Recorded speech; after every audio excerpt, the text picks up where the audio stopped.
Hello everybody, my name is Ilya. And my name is Tyler. Together we make up kovray, a couple that loves to play board games. And having thoughtful, heated discussions. Yeah, we don't call them arguments. Discussions. Today we're doing a preview of a game that's coming to GameFound probably right away, so you can check out the link and get to learn more about this wonderful game. And what game may that be? Philosophy. Now this game is designed by Galen Goodwick and illustrated by Nathalie Dambois.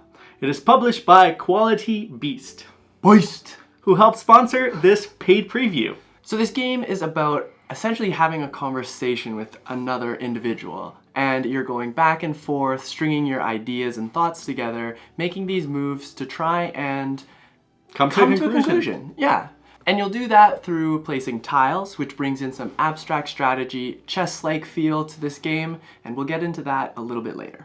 So many combinations. Now just as a reminder, what you see here today is a prototype, and the game will be subject to change in the final version. So keep an eye on the crowdfunding GameFound site to learn more about what the final components may look like.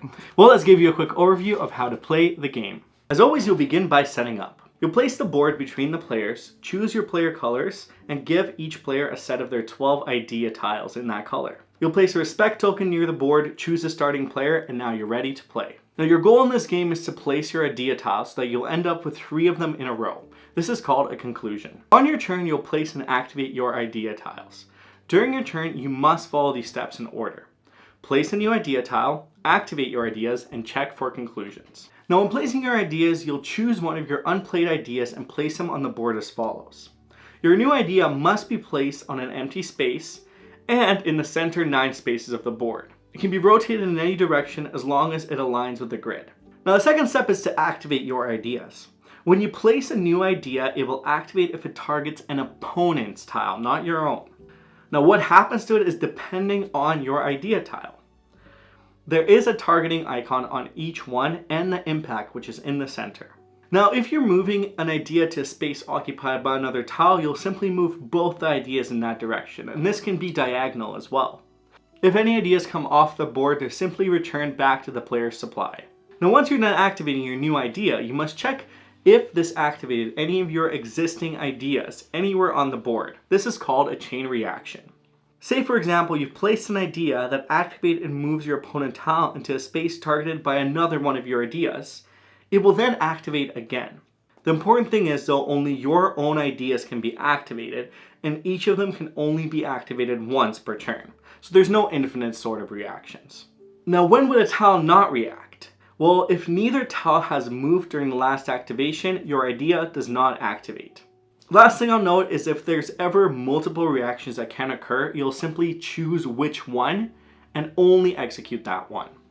And the last step is checking for conclusions. If you have 3 of your idea tiles in a row anywhere on the board, including diagonal, you've reached a conclusion. If you're the only player with a conclusion, you win the game. Otherwise, you'll keep playing. Now most games will end at a conclusion, but it's not the only way to finish your conversation. There's 3 ways a game can end. If you reach a conclusion, you win. If you're unable to place an idea, you lose. This can happen if the center 9 squares are filled or if all your tiles have been used up. Or you can honorably agree with your opponent and concede.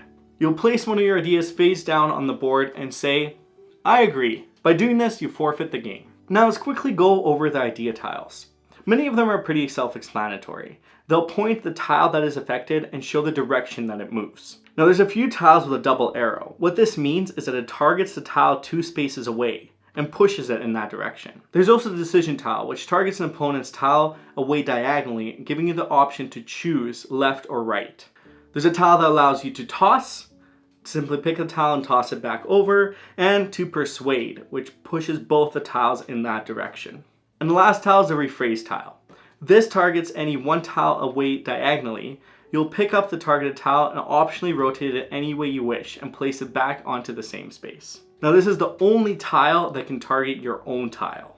And the last thing we haven't talked about is the respect token. When your fellow player presents a particularly clever idea, you can give them the respect token.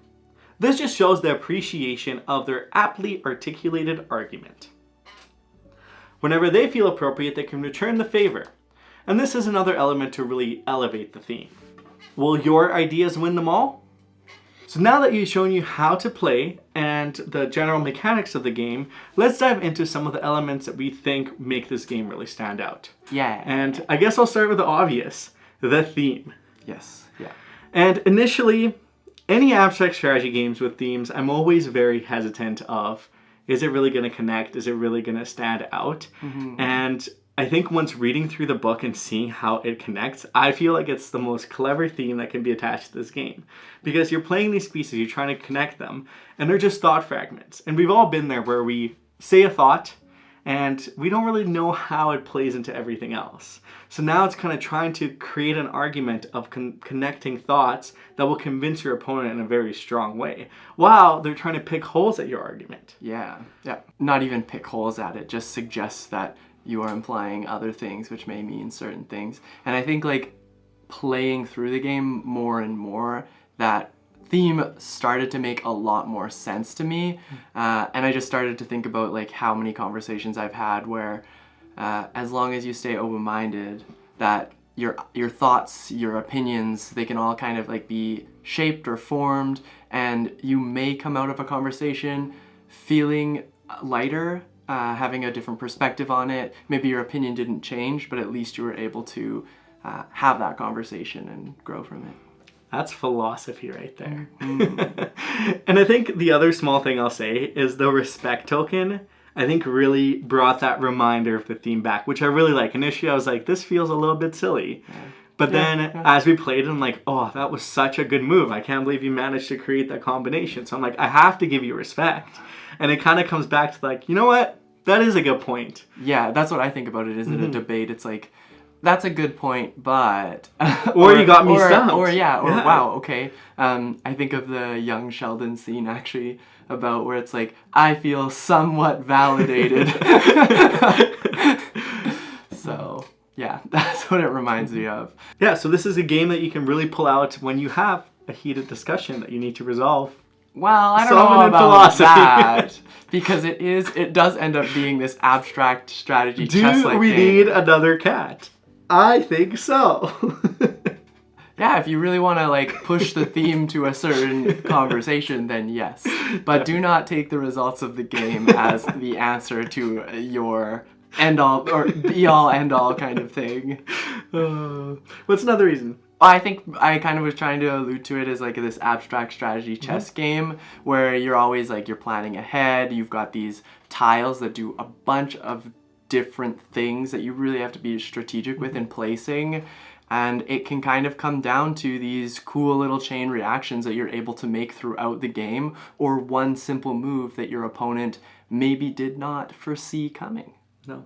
And combinations are something that makes me so happy. And you're constrained to a certain set of rules because you can only influence other opponents' pieces. And once you've kind of gathered those rules, and once you play it a few times, you can begin to see the magic in this game. Yeah.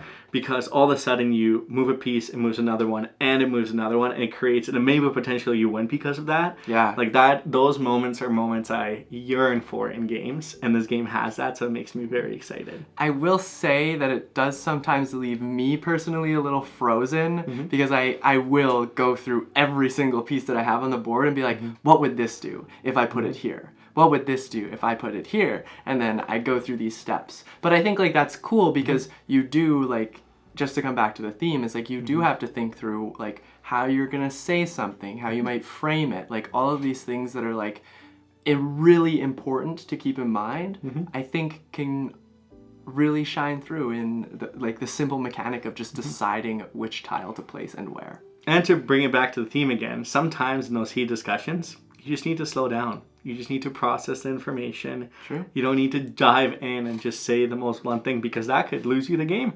It really, really could.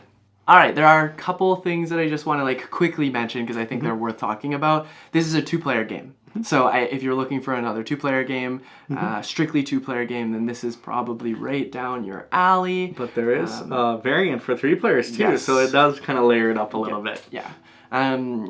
The other thing I want to talk about is that this game is really cool in the sense that it's actually like language independent. You don't need to be able to speak the same languages to be able to play this game. Yeah, it's pretty easy to teach too because there's Yeah. 12 pieces. You can explain what they... Only a couple of them are a little bit more complicated, so that's really neat. The other thing is like the inclusion of this is really neat. They've done a really good job at looking at for individuals with color blindness and making sure that the colors they've chosen in the game are really compatible with that. So love to see that, love to see attention to that. And last but not least, what you've seen here is the little flat tiles, but at the end they're gonna have like azul hive feel like tiles. They'll be indented as well, so it's really easy to like pick one up and push one. And and create those I can't wait because I think those chain reactions will feel be even better. Yeah. Even, like moving the foam piece around or moving the beautiful acrylic feeling like tile. Exactly. Love it. Yeah. So who might enjoy this game? Well, who do you think the target audience is? Well, we've sprinkled this in throughout the conversation, but I think if you're looking for a new two-player game, that's something you can consider, or philosophy is something that you consider. The next thing I would say is if you're into abstract strategy games, if you're into those chess-like battle, like back and forth games, I think that philosophy is a really great game as well.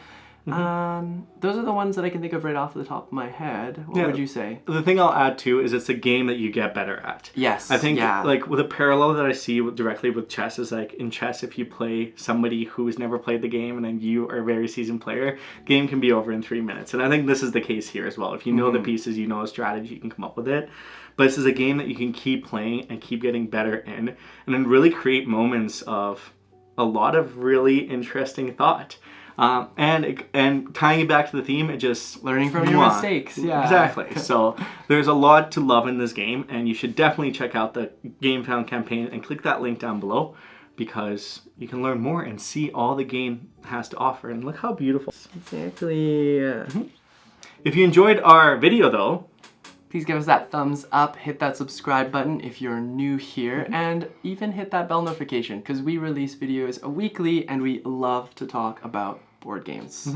And for our question of the day, let's learn together a little bit. What's one communication skill that you wish that other people would have, or something that you use that works really well for you? I can go first while you think. Yeah, go first. Okay, so... because I can think of a couple. I think for me, the one thing that I would love more people to do and for like society just to normalize is we're always so back and forth. Like I'll say something and the person just jumps in right away. And without sometimes even thinking, or we think of the next thing to say, I would love for there to just to be silences between. Silence is okay. Like sometimes. silence is great. It's we need to process information. We need to understand what the other person said. So even if it was like for a year, we were just like not allowed to respond for 5 seconds after someone said something, just to like teach us to recondition to be like it's okay to have that moment of thought and processing. So I always try to create those moments and really model that. I think in a lot of like more serious conversations that we've had, there are pauses. Where we take moments to think. Yeah, I get a little awkward when there is some pauses, but that's okay. Practice. Yeah.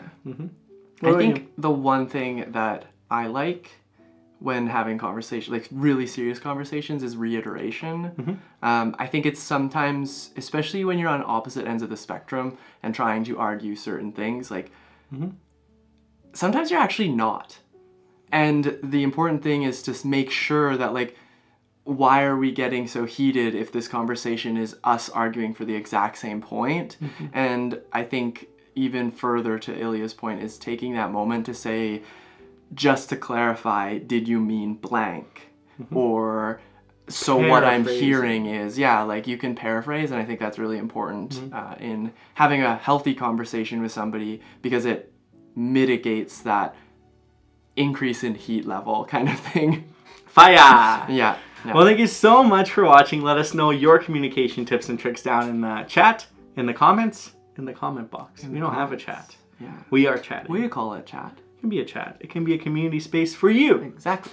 Well, thank you so much for watching and have a wonderful rest of your day. Until next time, we will see you later. Bye!